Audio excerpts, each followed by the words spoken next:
예, 안녕하세요. 구창환의 인물탐구. 오늘은 이수만 평전을 쓰신 공희준 작가님 모셨습니다. 안녕하세요. 예, 안녕하세요. 반갑습니다. 예, 우리가 그 작가님으로 이렇게 만날 줄 몰랐어요.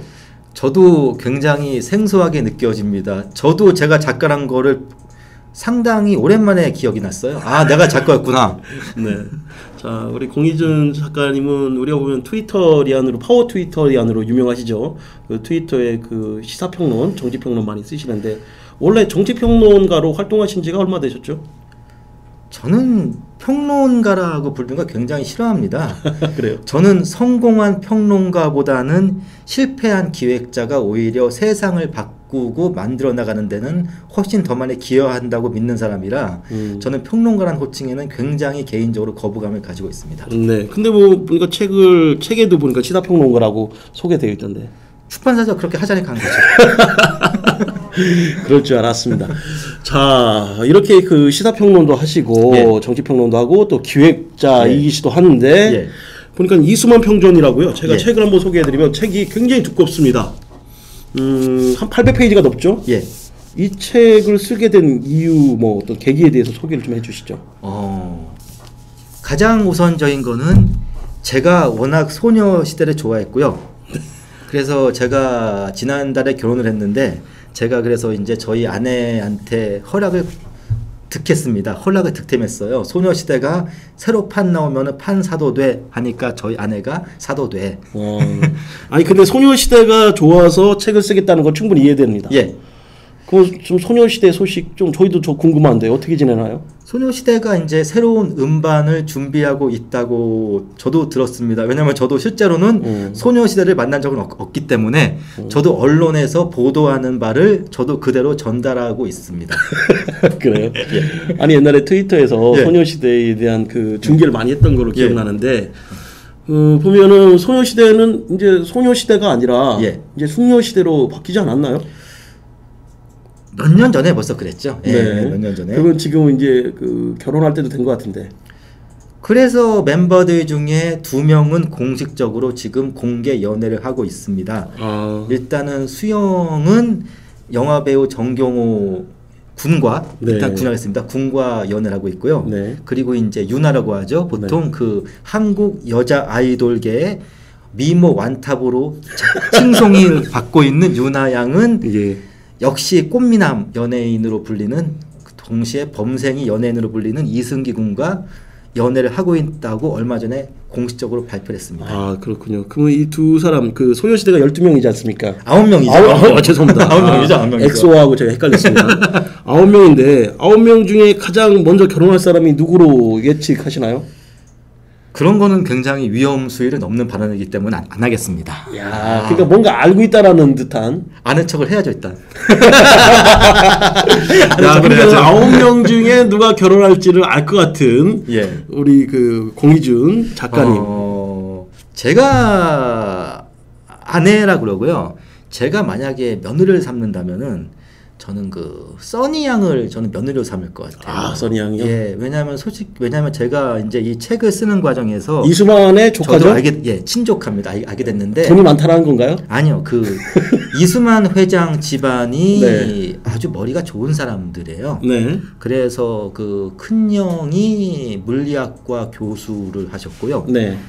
지금 아마 정년 퇴임하셨을 겁니다. 네. 그리고 이제 둘째 형이 또 원래 음반 기획자였어요. 그러니까 사실은 그 써니 양 아버지가 음반 기획사를 하다가 잘 안 풀리는 바람에 써니 양이 삼촌 회사인 SM 엔터테인먼트로 취업. 일단은 데뷔보다는 취업이 낫겠네요. 취업을 했다고 볼 수가 있겠죠. 그래서 써니가 며느리로 좋다. 근데 거기는 며느리라는 이유가 없어요. 제가 이제 몇 가지 프로를 봤는데 제가 특히 이제 한참 제가 이제 걸그룹 매니아로서 한참 악명을 떨쳤을 때, 네, 악명이죠. 예, 제가 그때 그 KBS ETV에서 했던 최초의 걸그룹 리얼 버라이어티 쇼인 제가 청춘불편한 프로그램을 봤는데 네. 거기서 보니까 써니 양이 그 일단은 무엇보다도 머리가 굉장히 좋더라고요. 아, 그래요? 그러니까 사실은 그 정치인들도 심지어 수많은 국민들을 상대로 한 정치인들조차도 분위기 파악 못하는 사람들 많지 않습니까? 예컨대 뭐 분위기 파악 못하는 사람들이 많은데 실명은 거론 못하죠? 제가 오늘 여기서 제가 작가로 등장한 거기 때문에 제가 거기서는 너무 잘하겠습니다. 제가 오늘 이 자리에서 시사평론가로 나왔으면 이것들이 제가 막 조지는데. 자, 그렇군요. 자, 이 정도만 얘기하겠습니다. 너무 뭐 격까지 얘기 많이 하는 것 같은데. 저희가 이제 이수만 평전이라는 거에 대해서 제가 사실은 그 처음에 공희준 작가님 만날 때 강매당했죠. 강매당했죠. 제가 술도 사고 책도 2권이나 돈 5만 원 주고 샀죠, 현금으로. 저는 그렇게 나는 합니다. 책을 선물로 줄 줄 알았어, 처음에. 저는 그 세상에는 강매는 저는 두 종류가 있습니다. 착한 강매, 나쁜 강매. 그러나 그 이 책의 내용의 충실도나 아니면 이 책의 어떠한 그 대중문화사의 의미를 봤을 때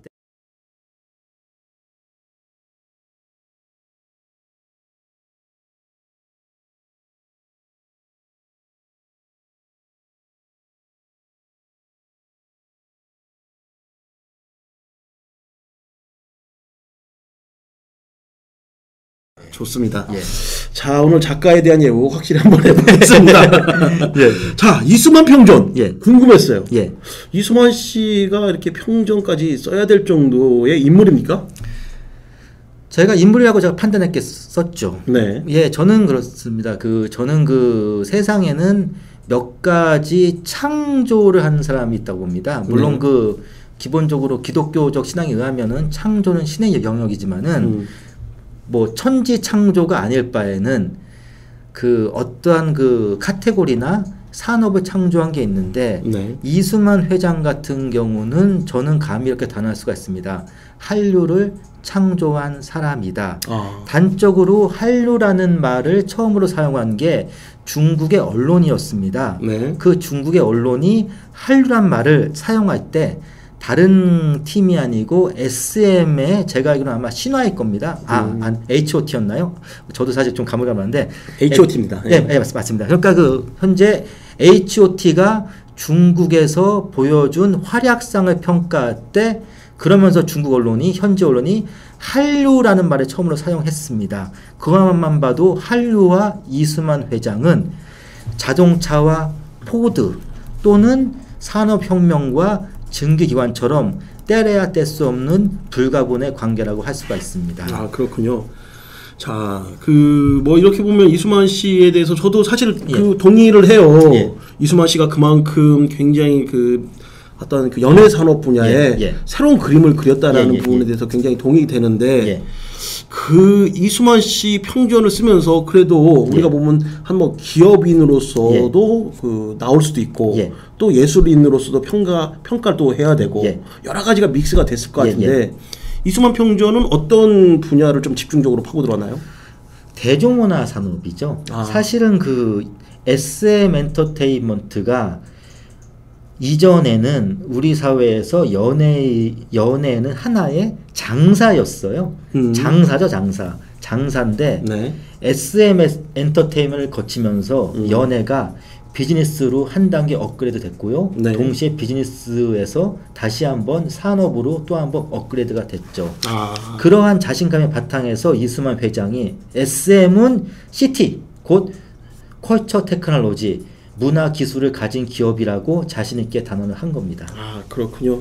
저도 뭐 이 책을 보면서 깜짝 놀랐어요. 제가 그 2000년대 초반에 사업을 할 때 어떻게 보면 그 당시에 굉장히 뜨거울 때였지 않았습니까? 그 H.O.T라든가 이턴데 초반에 내가 그냥 그 사람들 방송 보고 재밌기만 했었는데 굉장히 중요한 어떤 산업을 만들었고 말 그대로 그 당시 중국으로 한류라는 그 상품을 최초로 뭐 만들어낸 거죠. 뭐 그다음에 일본에 가서 보아의 활약상도 만들어낸 이런 것들을 보면서 야 정말 앞으로 문화산업 할 사람은 꼭 이 책을 봐야겠구나 그런 생각도 들었어요. 저는 어저께 마침 삼성에서 대학 채용 인원 할당제라는 걸 발표했다가 할당제는 아니었죠. 추천제였죠. 그렇죠. 이제 총장 추천제인데 추천제였죠. 할당제는 사실은 숨겨진 사실은 그런데 이게 이제 그게 사실은 그게 내용적으로 대학 할당제 이미 밝혀지면서 오늘 이제 전면 유보 사실은 이제 철회죠. 철회가 발표했는데 저는 그걸 보면서 어떤 생각을 하냐. 사실 지금의 한국 사회가 굉장히 막혀 있고 갇혀 있어요. 한마디로 답답하죠. 답답하다. 그러니까 흔한 말로 이제 더 이상 개천에서 용이 나오지 않는 사회가 됐습니다. 저는 제가 가끔씩 사석에서 그런 말을 합니다. 지금 한국 사회에서 서민들, 곧 부모가 아주 부자가 아닌 집안의 자식들은 어떤 상황이냐면은 미국으로 치면은 흑인들이나 유색인종 같은 상황이다. 왜냐? 이 사람들이 이제 나름대로 성공하고 출세할 수 있는 경로가 굉장히 제한돼 있어요. 사실은 뭐 흑인들이 미국에서 출세를 하기 위해서는 4가지 경로가 있다고 합니다. 정치, 종교, 네. 스포츠, 연예. 네. 그렇죠. 예컨대 어느 젊은이가 있다고 합니다. 이 젊은이가 설사 물론 뭐 얼굴이 이쁘고 몸매가 좋은 건 선천적일 수도 있지만은 네. 뭐 사실은 그렇지 않습니까? 얼굴이 좋고 몸매가 이쁜 사람이 뭐 인류대를 갈 만한 성적이 될 수도 있고 아니면 뭐 인류대가 아닌 보통 그저 그런 대학을 갈 만한 성적이 될 수도 있고 뭐 그 사람이 충청도, 경상도, 전라도 뭐 이렇게 고향이 될 수 있지만은 아직 전 그래요. 이수만 회장은 SM은 정말 자기의 이른바 스펙이 없이도 동시에 어떠한 그 백줄이 없이도 성공할 수 있는 경로를 아직까지는 열어주고 있다고 봐요. 아 그래요? 근데 뭐 사실은 또 이수만 씨도 서울대 출신 아닌가요? 사실 그런 면에서 굉장히 유리하게 작용을 할 수 있죠. 그런데 하지만 그렇습니다. 제가 예컨대 그 소녀시대 얘기를 했지만은요. 아마 다른 그룹도 있지만은 그 SM 엔터테인먼트가 새로운 연습생을 뽑을 때 집안을 보진 않거든요. 아 그렇습니까? 그렇죠. 집이 뭐 너희 집 돈 많어? 돈 없어를 보고 가르진 않죠. 자 그러면은 선생님 말대로 사실은 선생님이라고 했는데 우리 공희준 작가님을 제가 2012년도에 저희가 만났어요. 한번 술 한번 먹자라고 하니까는 그러더라고요. 우리 공희준 선생이 저보고 나를 선생이라 불러라. 선생이라 안 부르면은 술을 안 먹겠다. 그냥 할 수 없이 그때부터 선생이라 불렀습니다. 이런 저기 사적인 자리에서 폭로를 하시면 안 되는데. 그건 반칙이에요. 공희준 선생하고는 많은 사람들이 좀 SNS, 트위터에서 오해하는 부분이 있는데요. 술도 자주 먹고 뭐 한 6번 먹었던 것 같아요. 친합니다. 예. 6번 아니고 5번 같아요. 5번이라 하겠습니다. 안 친해 우리.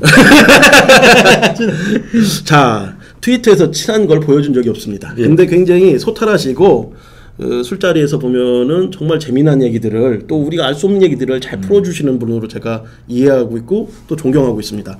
그런 와중에 이수만 평전을 썼어요. 사실은 제가 깜짝 놀랐어요. 이거 기간 어느 정도 걸리셨어요? 구상은 처음에는 2009년 가을부터 들어간 것 같아요. 2009년부터? 가을부터 들어갔죠. 2009년 가을부터. 네. 근데 이 책의 공저자인 안윤태 대표님이 저 개인적으로 선배인데 대표님께서 저한테 그때 정치에 관한 책을 쓰자고 오셨더라고요. 처음에. 예. 그런데 저는 사실 지금도 제가 정치에 관한 책은 웬만하면 안 쓰려고 해요. 책 많이 썼잖아요. 그래서 죄송하지만 그 우리 공희준 선생님으로 이렇게 책 검색을 해보면요, 다 정치 책입니다. 맞죠? 그거는 뭐 그럴 수도 있고. 선수끼리. 네. 근데 제가 뭘 하다가 저는 그런 생각을 했어요. 그때 사실 요즘에 그 창조 경제라는 얘기가 많이 나오지만은 저는 그 한국 사회가 가지고 있는 저는 문제를 이겁니다. 가장 중요한 건 저는 혁신을 많이 하잖아요. 혁신. 근데 우리나라 대한민국이 그 블룸버그에서 대한민국이 그 215개 국가 중에 혁신 1위 국가가 됐어요? 저는 블룸버그가 저는 어떠한 걸 가지고 그렇게 통계를 뽑을지 모르겠는데. 몰랐어요. 저는 그래요. 저는 저는 그것도 봤는데 저는 그거에 별로 동의할 수는 없어요. 동의 못한다. 왜냐하면 소변에서 저는 그 혁신이란 거는 저는 지극히 기술적인 거에 국한된 혁신이라고 봅니다. 그런데 기술을 뭐 만들었냐? 저는 그래요. 저는 그것보다는 제가 생각하는 혁신은 어떠한 그 기술적인 혁신보다도 곧 테크놀로지상의 혁신보다도 어떠한 사람들의 생각, 관념, 가치관을 저는 부수는 걸 혁신이라고 보는 겁니다. 그렇군요. 그래서 전 그래요. 예컨대 사실은 지금 그 이수만 회장은 한 가지 점에서 저는 굉장히 탁월해요. 어떤 부분이 탁월했습니까? 뭐냐면은 사물을 보는 눈이 기본적으로 다른 건데 우리가 흔히 그런 말을 하지 않습니까? 한국인은 노래를 잘한다. 잘 논다. 하는 질문을 받았을 잘 논다라는 때 얘기 하죠, 우리들. 그렇죠. 그런데 여기서는 일단 제가 이거 책에 쓴 대로 네. 잘 노래를 한다. 예, 노래를 잘하는데 한국인이 노래를 잘하는 이유를 물으면은 100명 중에 99명은 한국인이 노래를 잘하는 이유를 한이 많아서라고 대답을 합니다. 한이 많아서. 그래요? 근데 이스만 회장은 다르다요. 이 사람은 한국인은 왜 노래를 잘하느냐? 재능이 많아서. 그렇지 않습니까? 한이 많아서 노래를 잘한다는 거는 그냥 거기서 노래 하나 하는 거로 그냥 끝나는 거예요. 하지만은 재능이 많아서 노래를 잘한다면은 그 재능을 상업화시키고 산업화할 가능성이 보이는 거죠.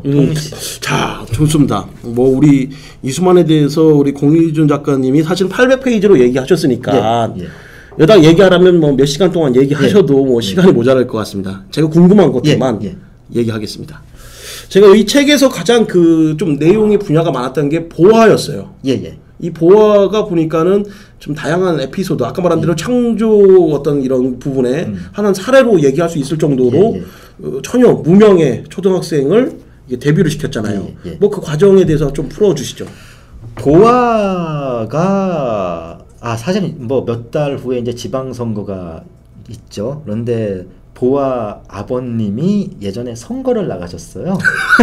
지방선거를. 왜 갑자기 정치인을 나가셨는데 홀라당 망했잖아요. 근데 무소속으로 나가셨어요. 무소속으로 나가다가 선거에 계속 떨어지면서 보아 집안이 이제 비닐하우스에서 살게 됐어요. 그게 그 언론에 나왔던 게 진짜군요. 네, 그저 아주 어려운 상황까지 몰렸죠. 아니 근데 정치 선거에 출마했다가 망하면 그 비닐하우스에서 살아야 됩니까? 아니 그 예컨대 정당 후보 같은 경우에는 선거 자금을 당에서 지원해 주던가 하지만은 무소속 후보는 정말 자비 선거를 치러야 되거든요. 자, 그러니까 보화로 들어가 보자고요. 야, 이거 정치 평론가가 아니라고 했는데 틈만 나면 정치 얘기합니다.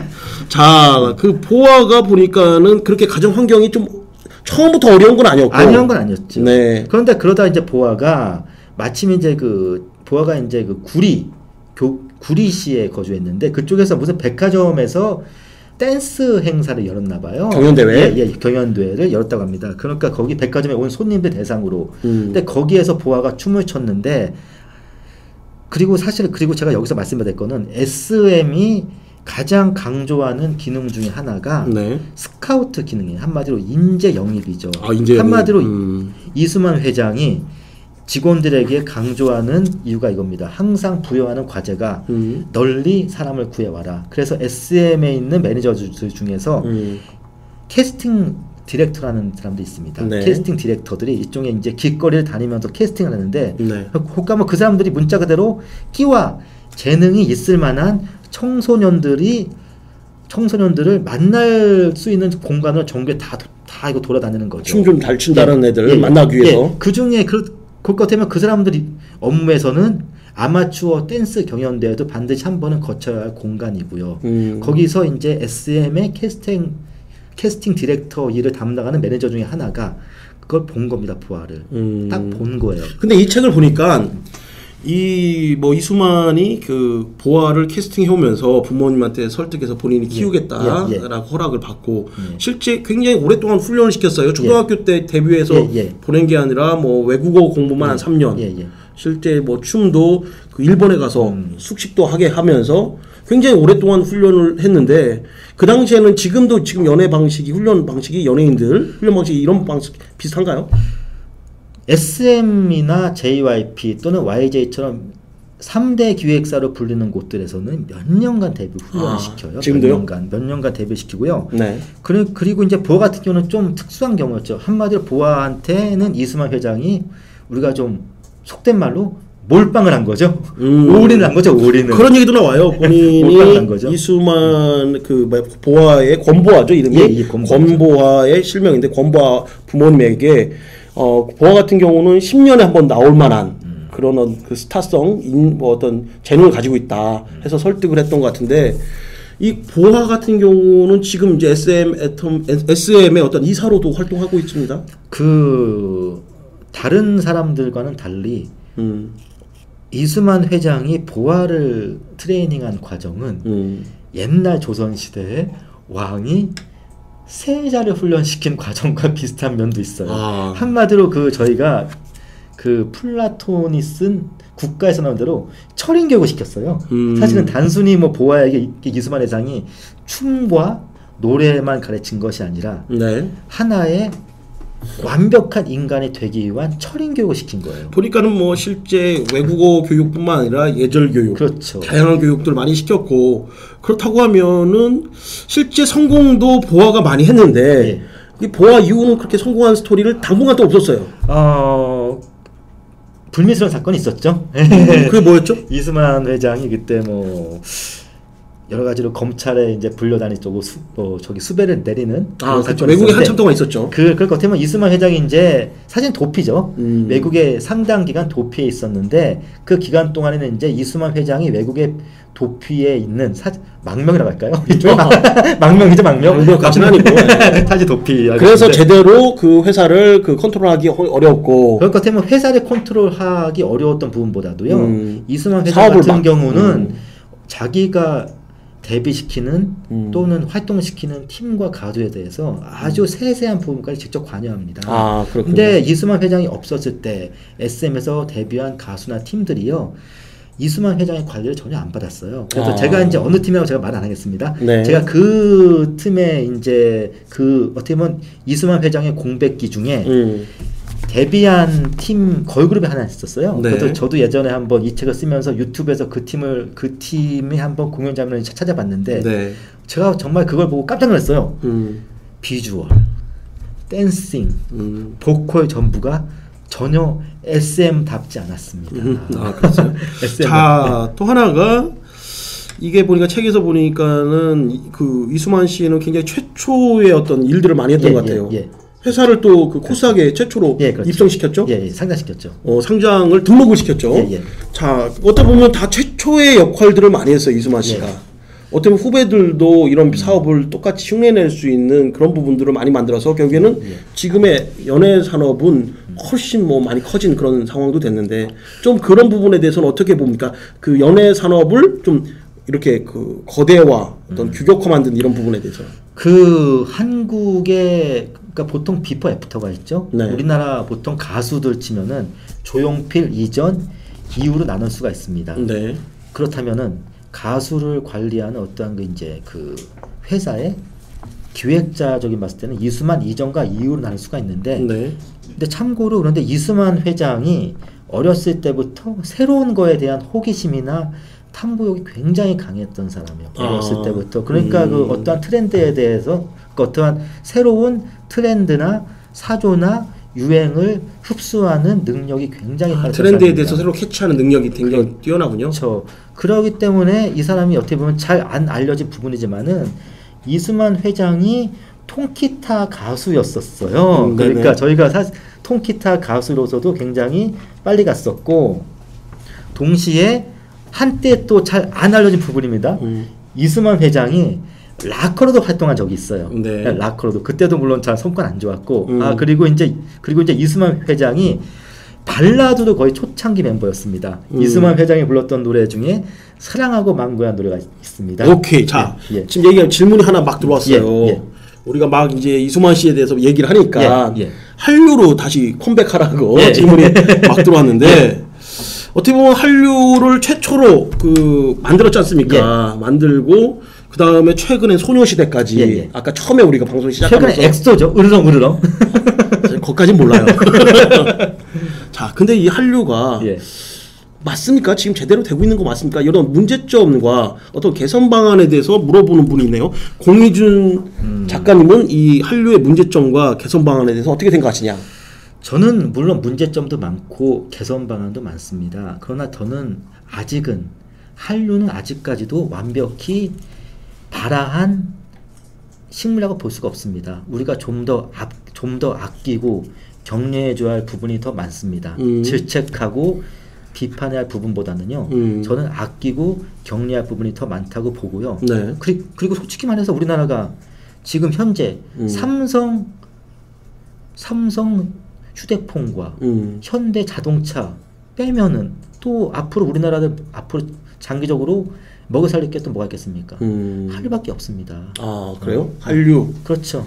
더구나 앞에 두 개는 거대한 공장을 세워야 되고요. 네. 엄청난 시설 투자가 필요한 부분이지만은 한류 같은 경우는 우리 민족에게 잠재 있는 끼. 근데 그러기 때문에 더 힘들지 않나요? 사실은 보이지 않기 때문에 그렇죠. 많은 사람들이 야, 이걸 어떻게 만들어야 될지 모르겠고 어떻게 보면 운 좋게 얻어 걸린 것 같기도 하고 어떻게 보면 최근에 2012년도인가요? 그 당시에 싸이가 강남스타일이 나왔지만 그 다음에 나온 노래는 또 그만큼 흥행하지 못했어요. 그만큼 이게 성공시키기가 쉽지 않다는 거 아닙니까? 아, 근데 그 한국이라는 사회가 중간자적인 위치에 있어요. 그러니까 어떤 부분이라고 사실은 할까요? 그 제가 바람직한 부분 아닙니다만은 일단 한국이 지리적으로 봤을 때는 중국과 일본 사이에 끼어 있습니다. 네. 그럼 어떤 거냐? 우리나라에서 만든 문화 콘텐츠를 가지고요. 중국 시장도 갈 수 있고 일본 시장도 갈 수 있어요. 아 그래요? 그러나 중국에서 만든 문화 콘텐츠를 가지고는 일본을 갈 수는 없습니다. 워낙 중국에 대한 반감이 심해서 동시에 일본에서 만든 문화 콘텐츠를 가지고요 중국을 갈 수는 없습니다. 워낙 반일 감정이 심해서. 네. 어떻게 보면 우리나라가 양다리를 거칠 수 있는 상황이죠. 중국과 일본의 양다리 거치는 상황이고요. 근데 그렇게 말씀하는데 좋아요. 다시 뭐 문제점이 뭐냐는 거죠. 긍정적인 걸 얘기하지만 문제점에 대해서 먼저 알아야 되는 거 아닙니까? 가장 큰 문제점은 역시 이거죠. 3대 기획사에 의존하고 있다는 거죠. 한류가. 왜냐 사실은 한국 경제에 지금 취약한 부분이 제가 방금 말씀드린 바로 그분입니다. 그런데 지금의 한국 경제가 삼성전자와 현대기아차가 휘청거리면은 나라 경제 전체가 흔들리지 않습니까? 네. 그것처럼요. 지금의 한류가요. 그 몇몇 기획사 지금 이제 저희가 다루고 있는 SM 엔터테인먼트와 동시에 양현석 사장이 경영하고 있는 YJ 그리고 박진영 사장이 지금 사장이 아니죠. 박진영 씨가 있는 JYP 정도를 빼놓으면은요. 다른 기획사들은 상대적으로 약해요. 물론 뭐 카라 같은 경우에 DSP가 가 있기는 하지만은 현재는 저는 그렇습니다. 저는 한류가 몇몇 메이저 기획사들의 의존하고 있는 것이 저는 굉장히 취약하다고 봅니다. 아 그래요? 자 그렇다고 하면 지금 어떻게 보면 문제점을 보니까 또 개선 방안도 대충 나오는 게 그렇죠. 그 3대 기획사 위에 많은 기획사를 양성해서 시장이 큰 중국이나 일본 쪽에 개척을 해주는 그런 역할을 하면 되겠네요. 그래서 저는 그렇습니다. 사람들은요 제2의 싸이가 나와야 된다고 하지만은 네. 사실은 저는 제2의 싸이에 앞서서 네. 또는 제2의 소녀시대나 제2의 동방신기나 제2의 빅뱅이 앞서서 저는 제2의 이수만이 나와야 된다고 보는 겁니다. 이수만이 박진영이라든가 양현석 이런 사람들이 아닌가요? 롤 모델이죠. 어떻게 보면은 사실은 그 양현석 사장이나 박진영 뭐 보통은 프로듀서라고 합니다. 박진영 프로듀서 같은 경우는 이수만 회장을 굉장히 롤 모델로 삼아서 성장한 사람들이죠. 그러면 혹시 뭐 이수만 이 책 보니까는 제가 그런 느낌이 들었어요. 이수만 씨를 좀 닮고 싶은 사람들에게는 꼭 필요한 책이다. 그래서 저는 서슴없이 제가 잠시 이제 책 광고를 하겠습니다. 책 광고를 작가가 해요. 제가 해드렸으면 좋아하고 말아요. 자, 예. 그만. 그만큼 좋아요. 예. 제가 800페이지를 보는데 여러분들한테 책 광고를 좀 하고 싶은 게 굉장히 쉽게 넘어갑니다. 근데 공희준 선생님이 이 책을 준비한 게 한 2년 걸렸죠. 왜냐하면 책이 저희가 이 책을 만들면서 책을 만드는 과정이 저희가 SM에서 노래 하나를 만드는 과정과 굉장히 비슷했어요. 자, 그만큼 힘든 책이었는데 예. 정말 대단하신 역할을 한 것 같고 예. 재미난 게 저는 SNS 쪽 전문가로 활동하니까 전문가인지 아닌지 요즘 모르겠어요. 근데 SNS를 좀 적극적으로 활용하는 게 바로 우리 SM에서 있죠. 많이 한 것 같아요. 보니까 유튜브를 통해서 전 세계에 있는 사람들이 뭐 소녀시대의 춤을 많이 따라한 것들 이런 것들의 사례가 굉장히 많았죠. 동방신기 같은 경우는 실제 공연을 하지 않았어도 유튜브를 통해서 많이 쫓아하는 그런 외국 소녀들도 볼 수가 있었고 사실은 SM 엔터테인먼트에서요 원래는 유튜브와 비슷한 성격의 동영상 전문 사이트를 인수를 한 적이 있었습니다. 판단고라고 했죠? 그리고 동시에 MN캐스트하고 혹시 기억나시나요?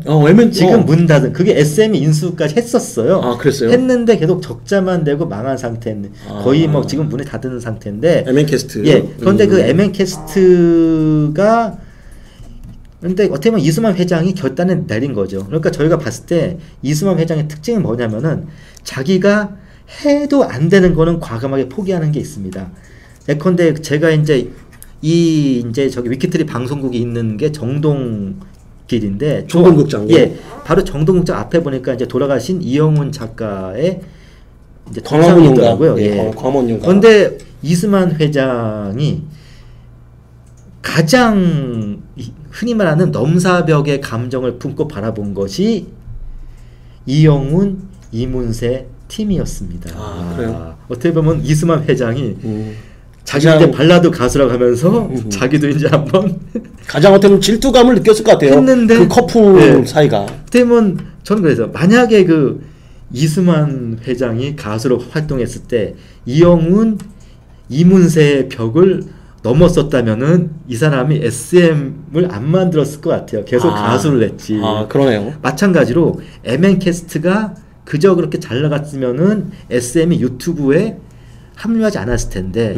이수만 회장이 이제 과감하게 결단을 내립니다. MN캐스트는 경쟁력이 없다. 그러면 비록 다른 사람이 만든 동영상 사이트긴 하지만은 과감하게 유튜브에 탑승, 사실은 편승이죠. 편승하자고 하면서 유튜브에 이제 SM 채널을 개설하면서 거기에 동영상을 많이 올립니다. 네. 그런데 사실은 그런데 문제는 세계인이 보기에 깜짝 놀란 거예요. 와, 한국이란 나라에서 코리안, 어떻게 보면 사우스 코리아란 나라가 그전까지는 맨날 전쟁만 하고 데모만 하는 나라인 줄 알았는데 동시에 이 나라에서는 매일 뭐 휴대폰이나 아니면 뭐 자동차 같은 공산품만 만들 줄 알았는데 이 나라에서 나온 문화적 상품, 특히 이제 춤이나 노래가 세계인들이 보기에 정말 자기들이 보기에는 깜짝 놀랄 만큼 매력적이었던 거였죠. 근데 뭐 우리 선생님 최근에 연예 산업의 전반에 흐르는 게 옛날에는 아까 말한 대로 그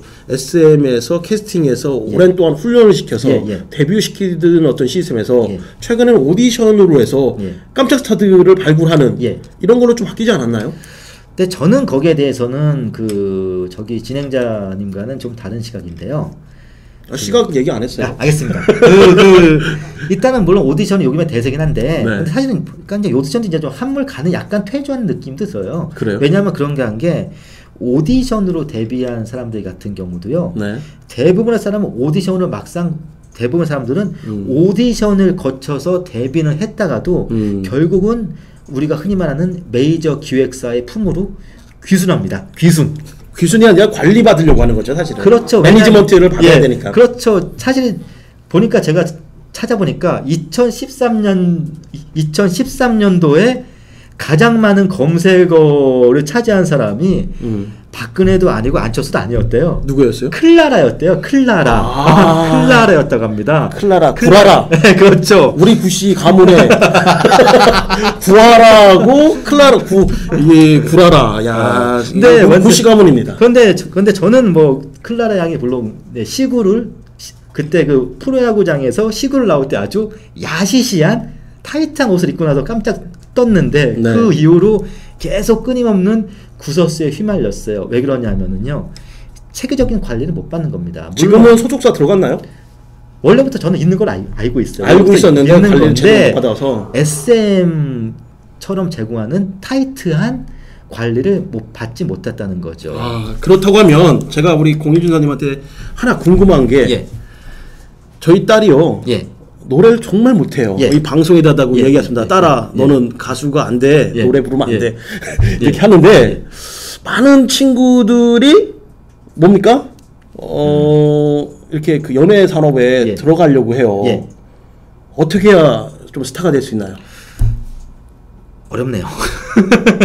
그래도 이게 분석을 해줬을 거 아닙니까? 그러면 저희가 그렇고, SM 엔터테인먼트에 들어가실 경우에는요, 그냥 직원으로 하는 게 좋거든요. 직원으로? 왜냐면 사실 SM 엔터테인먼트가 거기는 뭐 가수나 배우 같은 연예인만 있는 게 아니라 직원들도 굉장히 중요한 구성 요소입니다. 직원들도. 그러니까 오로지 노래만 부르는 게 아니라 한류 문화를 이끌어가는 하나의 여러 가지의 종사하는 사람들이 있군요. 그리고 그러니까 어떻게 보면 저 책에도 소개되어 있지만은요, 이수만 회장이 어떠한 이제 가수나 한마디로 스타를 데뷔시키는 과정에 못지않게 중시하는 과정이 널리 인재를 모으는 겁니다. 어떻게 보면 현재 이수만 사단 또는 이수만의 사람들이라고 불릴 수 있는 네. 여러 명의 이사들이 있습니다. 그 뭐 이사들이나 아니면 그 각 파트를 담당하는 이제 그 대표라고 할 수 있죠. 작은 대표라고. 그분들이 SM에 합류하는 과정은 수오지를 방불케 할 정도로요. 다들 검증되고 능력 있는 사람들이 SM에 들어갑니다. 우리 공희준 작가님 삼국지나 열국지 좋아하신다고 그랬잖아요. 얘 보니까 이 평전이 말 그대로 인재 영입을 해서 키우고 전쟁, 자그만 전쟁, 그렇죠. 또 전쟁을 치렀다가 졌다가 약간 피했다가 계속 그런 그 과정을 읽는 느낌이었어요. 저는 그러니까 어떻게 이걸 보다가도 갑자기 이수만 회장의 자꾸만 저는 오버랩다는 사람이 수호제 송강이었어요. 아, 그랬어요? 본인 스스로는 별 볼품이 없지만은 네. 이상하게 자꾸만 천하의 군웅들이 모여드는. 지금 보니까는 또 느낌대로면은 그 양현석이라든가 이수만 씨, 또 하나는 박진영 씨, 하나는 그 연애 그 삼국지, 삼강을 그 꾸려가는 게 있는 거 아닌가요? 최근에는 그 3강 중에서 JYP가 좀 어렵죠. 제가 보기에는 뭐 박진영 프로듀서가 너무 농구만 열심히 하시는 것 같아요. 그렇습니까? 어떻게 보면 그 현대의 연애 삼국지를 책으로 쓰셔도 재밌겠다라는 생각이 들었는데 말 그대로 이수만 씨가 많은 사람을 영입해서 키워가는 과정, 특히 보아라든가 소녀시대에 대한 얘기가 좀 있었어요. 소녀시대는 어떻게 이렇게 그 9명의 그 걸그룹을 이렇게 탄생시키는 비화가 좀 있나요?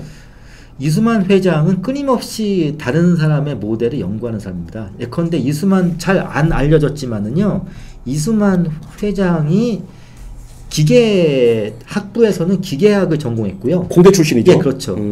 기계를 전공했고 농대인데 농기계였어요. 네. 그리고 이제 저기 미국에 유학 가서는 로봇을 공부했어요. 여기 재밌는 에피소드에 그런 게 있더라고요. 그 컴퓨터에 대해서 보고 나서 그 한국에 와서 전유성 씨하고 되게 친했다고 하더라고요. 전유성 씨한테 이 컴퓨터를 배워야 된다라고 해서 컴퓨터를 전유성 씨가 처음 배우게 된 뭐 에피소드도 있더라고요. 어떻게 보면 이수만 회장이 좋아하는 일이 하나 있었습니다. 뭐요? 다른 사람에게 컴퓨터 사주는 일. 아, 그래요? 사실은 옛날에는 컴퓨터가 굉장히 고가품이었잖아요. 그때 1,000만 원대가 있었죠. 그런데 이수만 회장이 다른 건 몰라도 이 양반이 장비나 기계를 사는 데에서는 돈을 안 아껴요. 특이한 이건 정말 재밌는 얘기인데. 기계 전공해서 그런가? 그것도 있고 새로운 이른바 신문명에 굉장히 관심이 많고요. 그러니까 이건 참 재밌는 일화인데 우리가 보통 이수만 회장에 대해서 돈수만 하면서 굉장히 인색한 사람으로 많이 알고 있지 않습니까? 몰라요. 저 그런 얘기 처음 듣는데. 근데 그 참고로 SM에서 노래방 사업을 해요. 아, 지금 해요? 네, 노래방 사업도 하고 있고 동시에 SM 엔터테인먼트 한때 노래방 기계 사업도 했어요. 노래방 사업도 하고 노래방 기계도 했는데 그런데 SM이 문어발식으로 다 했네. 그런데 사실은 SM이 노래방 사업을 했다가 손해를 무지하게 봤습니다. 아, 그래요? 왜 그러냐? 우리가 보통 노래방 많이 가지 않습니까? 사실 이건 뭐 남자끼리 하는 얘기입니다. 뭘 남자끼리 하요? 방송 중이야 지금. 사실은 뭐 저는 그런 거 안 봤다. 저는 안 하지만은요. 아, 왜 그래? 대부분의 성인 남자들이 어디 뭐 노래방 갈 때 이거 뭐 이런 말 해도 되나요? 공 선생님만 하는 거예요. 우리는 몰라요. 거기 도움이 있느냐 하는 건 따지지만은 공 선생님 음질 좋으냐 하는 거 안 따지거든요. 그 당시에 이수만 씨가 노래방 기계에 음질에만 신경 썼군요. 그렇죠. 제가 알기로는 SM에서 설립한 노래방에 놓인 기계가 녹음 스튜디오에 있는 기계하고 동일한 걸로 알고 있어요. 그러니까 거기에 대해서 어떻게 하겠습니까? 뭐 그 정도 당연히 망하죠. 투자에 비해서는. 자, 뭐 이제 마지막 정도 끝날 때가 됐는데 아무래도 시사평론가 우리 공희준 선생님을 모셔와서 연애만 얘기하긴 그랬어요. 사실은 저도 그 제가 인맥 쪽, 휴먼넷 쪽 그에 관심 있는 게 보면은 인기를 먹고 사는 직종이 우리나라에 2개가 있더라고요. 하나가 이제 정치, 또 하나가 연애. 예. 우리가 또 하나 좀 이제 방송 끝내면서 좀 물어보고 싶은 게 있는데 이제 그 선거 지방선거 얼마 예. 남지 않았어요? 예. 어떻게 보세요? 사실은 뭐 선거 결과는 하느님도 모르는 게 선거 결과입니다. 공희준 선생님 같은 경우는 안철수 씨에 대해서 우호적이라고 제가 알고 있는데 안 친해요. 안 친해요? 아니 뭐 자주 만난 것도 알고 있고 결혼식에 화환도 보내주셨다며요. 화는 보내주셨더라고요. 그런데 제가 그 자주 만난 사람이 자주 만난 사이는 아니에요. 안철수 씨가 화환 보낸 거는 처음 아닙니까? 모르죠 제가. 화를 보내주셨는데 뭐 처음인지 아닌지는 저도. 예, 어때요? 지금 안철수 씨가 하나의 핫 키워드로 나오고 있는데 공희준 선생님 보기에는 어떻습니까? 저는 그렇습니다. 저는 현재 민주당이 안철수 의원을 상대로 굉장히 고전하고 있어요. 저는 네. 그 이유의 하나가 현재 민주당 안에 있는 전략가들, 보통은 책사라고 하죠. 네. 이 분들이 대부분 안철수 의원과 이런저런 인연을 가지고 있는 사람들이 많습니다. 그러다 보니까 나름대로 현재 민주당 안에는 안철수 전문가들이 즐비해요. 아, 안철수 전문가들이. 그런데 문제는 뭐냐면은 안철수 의원 같은 경우는 끊임없이 자기 자신을 변화시키는, 조금은 좀 뭐 유식한 말로 자기 경장을 해야 된다는 그런 생각을 가지고 있는 사람이에요. 어떻게 보면 그러니까 현재 민주당 안에 있는 자타칭 안철수 전문가들이 과거에 안철수 의원이 보여줬던 어떠한 모습을 가지고 하는 예측들이 지금은 다 틀리고 있어요. 예컨대 뭐 제가 만나본 대부분의 사람들은 안철수 의원 서울시장 후보 못 낼 거다 했는데 낸다고 했죠. 신당 못 만든다 했는데 만든다고 했죠. 그러니까 저는 이거죠. 예컨대 저희가 한 가지 예측할 수 있는 거는 안철수 의원 같은 경우는 끊임없이 뭔가를 변화시키려고 하기 때문에 안철수 의원의 그러한 공세에 맞서기 위해서는 집권 새누리당도 동시에 제1야당 민주당도 끊임없는 자기 변화 또는 자기 쇄신 그리고 자기 경장을 해야 한다는 겁니다. 그렇죠. 상대가 한 걸음 변하면은 나는 두 걸음 변해야 합니다. 그래야 상대를 제압할 수 있는 겁니다. 네. 공희준 작가님 모셔서 이렇게 뭐 정치적인 얘기 안 물어볼 수가 없었습니다. 트위터에서 정말 좋은 글들 많이 남겨주고 계세요. 아, 좋은 글들은 아니고 그런 그 글들을 남기고 예. 이렇게 책들을 쓰시려면 예. 공부를 정말 많이 하셔야 될 것 같은데 평상시 공부는 어떤 식으로 하시나요? 저도 사실 요즘에 좀 반성하는 부분이 네. 제가 요즘에는 옛날에 공부한 거 좀 뭐 우려먹고 있어요. 그래서 저도 공부를 해야 되는데 제가 공부를 요즘에 못하고 있는 것이 굉장히 좀 아쉽습니다. 뭐 그래도요. 뭐 글들 보면은 제가 참 놀라울 정도의 그 인사이트, 통찰력을 많이 보여주시고 사실은 그 공희준 작가님에 대해서 많은 분들이 몰라요, 사실은. 그죠? 방송에서도 한번 출연했다가 실패했고. 실패했죠. 사실은 뭐 제가 오늘 나오기 전에 제 트윗에서 말했습니다만은 저는 제 스스로 대한민국을 대표하는 방송 부적합 캐릭터라고 제가 주장했습니다. 제 자신을. 그게 아니라 뭐 근데 뭐 제가 공희준 작가님하고 그 술자리 사석에서 만나면서 나오는 그 통찰력 그런 부분들에 대해서 정말 많은 사람들이 좀 배워야 되지 않겠나 그런 생각이 좀 들었고요. 특히 이수만 씨에 대해서 책을 하나로 이렇게 묶어준 거에 대해서는 정말 뭐 감사하고 또 다른 기회를 통해서 또 초대하고 이 책에 대해서 깊은 얘기를 또 나누고 싶습니다. 예, 알겠습니다. 마지막 인사해 주시죠. 예, 오늘 제가 위키트리 방송에 나온 것을 개인적으로 굉장히 영광으로 생각하고 있고요. 그리고 국내 최초의 소셜 방송을 표방한 만큼 이 위키트리 방송 그리고 이 방송을 진행하는 구창환 그 대표가 앞으로도 승승장구했으면 좋겠습니다. 그리고 저는 그 구창환 대표도 그렇고 이 방송도 그렇고요. 지금 우리가 현재 대부분의 사람들이 너무나 흔히 말하는 진영 논리에 갇혀 있는데 저는 그렇습니다. 오히려 진영 논리를 강화하는 진영이 아니라 진영 논리를 먼저 과감히 극복하는 진영이 승리하고 동시에 국민의 지지와 신뢰를 회복하는 것으로 트렌드가 바뀌어가고 있습니다. 저는 그러한 트렌드를 가속화하는데 이 프로그램이 좀 더 많고 긍정적인 역할을 했으면 하는 바람이 있습니다. 이상입니다.